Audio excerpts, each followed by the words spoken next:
Rob Smith here. I'm joined with the former Cage Warriors lightweight champion, Mr. George Hardwick, as he prepares to return to action at Cage Warriors Newcastle. George, how are we doing? I'm doing very good. Good strength and conditioning session this morning. Got some drills tonight. It's at that point where it's all just kind of tapering and sharpening up. And I'm going to play a ridiculous amount of Rise of the Ronin. Oh, good choice. Good choice. And so let's talk about this matchup. You're facing Daniel Konrad, a very tough opponent. And so talk to me about this matchup with Daniel. How do you think you match up with him? We've done much research into him. What do you make of him? Yeah, so he's got a lot of fights on his record that are either really quick or really hard to find. And his two fights in Cage Warriors are it was a really great title fight that he lost against James Sheehan, and he ran through Aiden Lee. He comes out explosive. He comes out at a really, really high pace. And we saw that didn't play out for him in the Sheehan fight. Obviously, he did in the Aiden Lee fight.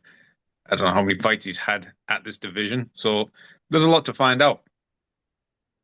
And so like you mentioned there, he has fought for a title, so he's not it's not like he hasn't faced the big occasion. He's been involved in these big title fights in the past. So it's not like he's gonna come into this one being overly starstruck or blinded by the headlights in a massive fight against yourself. But you've been there and done it. You've had many title fights. You've had the big occasions. You've had the main event. And so do you believe all that experience you've had, the championship experience, will give you the mental edge going into the fight? See, experience is great, and I'm as experienced as anyone with the Cage Warriors schedule, even in that venue. It's not just that I've fought there once, I've cornered there multiple times. Obviously, with Harry winning the belt and defending it there. So I've got a lot of experience within that venue, but experience isn't everything. Every fight's your first fight. Every fight's your first and your last fight. That's kind of the mentality that I'm carrying forward now. And what's led to you having this mentality? I'm assuming that wasn't always the case. What's kind of got changed for you to have this sort of new mentality?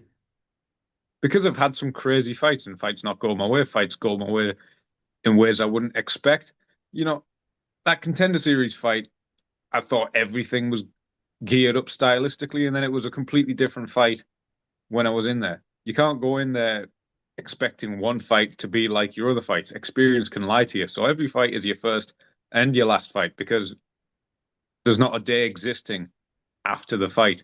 I turned 29 on December the 6th when the fight happens. I turned 29, and in my mind, I don't turn 29 in one day. 29 is the last day.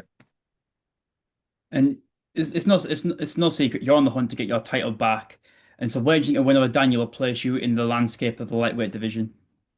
See, this lightweight division is absolutely mental. Obviously, I lost the belt in a crazy war in March. I was in the hospital whilst Harry was defending his belt, watching the fight on Fight Pass between CT scans. It's crazy. This is the kind of stuff that happens in the sport that people don't talk about. But I'm in the hospital watching Harry's fight in Fight Pass between scans, and then the next day I'm in Portugal.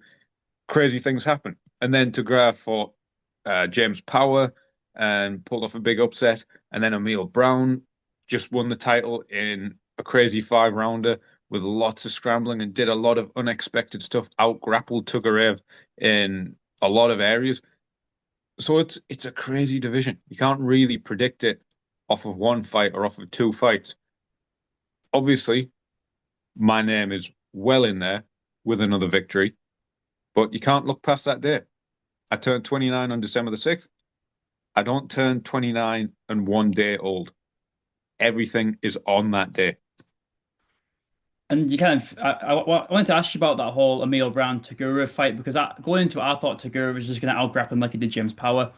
The fight did not go anywhere near the way I thought it was going to. I thought if Emil Brown was going to win, it would literally strictly just be in the stand-up on the feet. But he kind of flipped the script in a way. He out-wrestled the wrestler. I thought it was a really impressive performance from Emil. And obviously now Emil will be facing Samuel Silva for the undisputed title. How do you think that fight goes between those two? Because obviously you face Samuel Silva, and you obviously I know you'll be aware of Emil Brown. Watching those two and being in the ring with Silva, how do you think that fight goes? It's crazy. They've both got that five-round experience now. Silva, I wonder how, his health is because obviously he had to pull out. I don't know what the exactitudes of his injuries or his condition was. He went from a hard fight with me to contender series, and then he went from contender series and jumped straight back into a five-round fight camp off of a hard fight with Mandel Nello. And Like I can tell you from experience, if you jump back into fight camp too hard, you can cause a lot of bother for yourself. So I don't know what his condition is. It all depends on his recovery. Um, but yeah, they're both fighters that get stronger as the fight goes on. You know, I'd be biased towards Silva because I've got that experience with him there. But you can't tell. This division has been flipped on its head like 3 times this year. So you can't really tell. And your opponent hasn't fought since you mentioned that he absolutely ran through Aiden Lee in a very impressive performance. And I was expecting him to go on and have a bit more success, but obviously, unfortunately for him, had a torn meniscus and he's been out for quite a while now. It's been over a year since he last fought. And you're someone who's had to come back from a long layoff of an injury. And so, do you reckon that could have any mental effect in his performance, or either physical performance? Because obviously, like you mentioned previously in the start of the interview, he comes out very fast and aggressive. If you've got a torn meniscus, there might be something in the back of his head thinking like, okay, I can't really explode too much on this knee in case it goes. Do you think that could play any factor in the fight? Potentially, I don't think he's going to hesitate at all. I think he's going to come out how he comes out. Uh, he's not going to, I don't think he's going to question himself. This is how he's fought in every fight. He comes out very hard, and it just seems to be his mentality. And I want to talk about your last time out in Newcastle. In my opinion, one of the greatest walkouts I've ever seen. You managed to get a room full of Smoggies, Charlies, and Mackems all singing High School Musical. I don't think that could ever be done again by anyone else. So, what was that experience like for you to have a whole arena singing High School Musical with you?